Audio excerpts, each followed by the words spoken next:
আচ্ছা, ধরো এখানে আমি একটা সিটির একটা চিত্র তৈরি করলাম। তো এখানে নিচের যে অংশগুলো আছে এগুলো আমি চাচ্ছি যে এরকম সোজা করে নিচেরগুলো কেটে দেবো।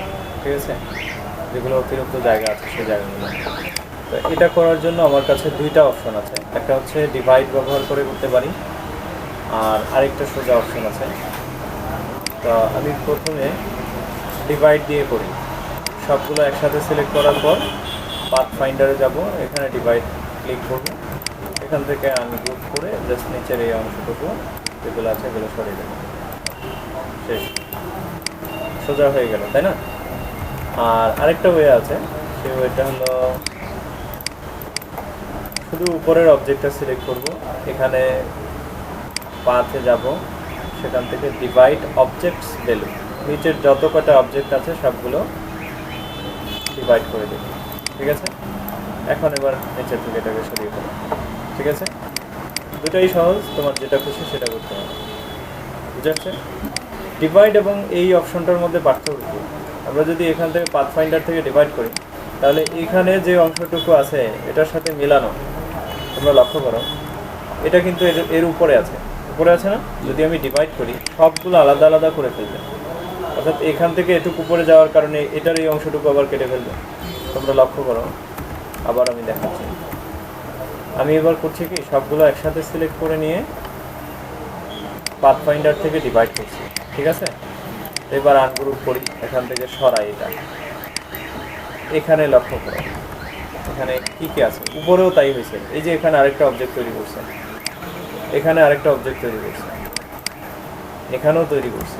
বুঝে আসছে? তো এটাতে একটু প্রবলেম আছে, তোমার অংশগুলোকে আগেরগুলোকে উপরেরগুলোকেও কেটে ফেলবে, যাতে অনেক সময় আবার হোয়াইট স্পেসও দেখা যায়।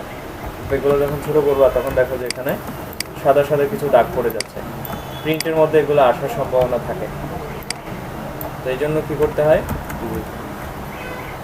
এই মেনুটা ব্যবহার করে এখান থেকে ডিভাইড করতে হয়।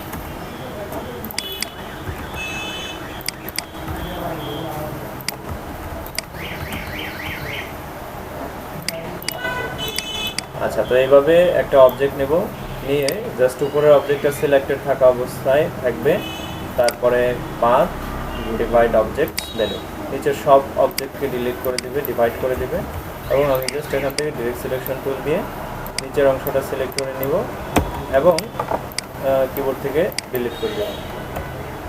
তাই বুঝে আসছে? এ কোনো ধরনের অন্য কোনো অবজেক্ট তৈরি করবে না। দেখো এটার উপরে আছে, তারপরেও কোনো অবজেক্ট তৈরি হয়নি। বুঝে আসছে ব্যাপারটা? তাইলে এটা হচ্ছে এর সুবিধা। এবার আসি জয়েন্ট। যদি আমরা কোনো অবজেক্টকে, কোনো পাথকে যদি একটা আরেকটার সাথে জয়েন করতে চাই, যেমন এখানে একটা ডিজাইন, একটা লাইন আমি ক্রিয়েট করলাম,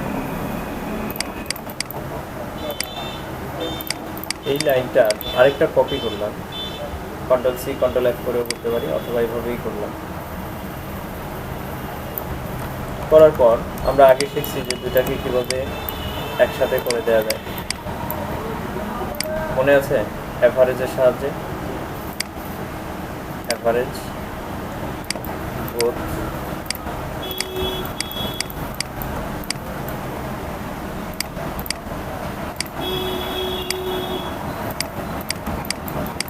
ঠিক আছে? তো এখন এই দুটা কিন্তু আলাদা, দুইটাই এখনও আলাদা আছে, এগুলো কিন্তু গ্রুপ হয়, জাস্ট কাছাকাছি করে দিয়েছে।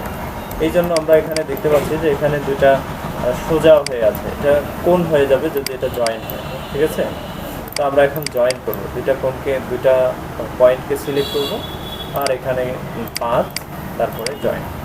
এখানে কর্নার চাই নাকি গোল করে দেব সেটা চাই। যদি কর্নার চাই তাহলে এখানে কর্নার লিখব, করবো। তারপরে এখানে আসবো জয়েন,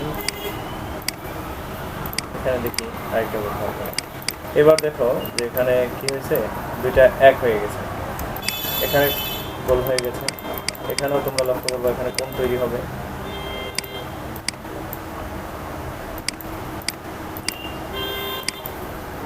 তো এখানে স্টকের হয়তো অপশনটা সিলেক্ট করা ছিল না, এই জন্য হচ্ছে। ওরাগুলো এখান থেকেও করতে পারবো।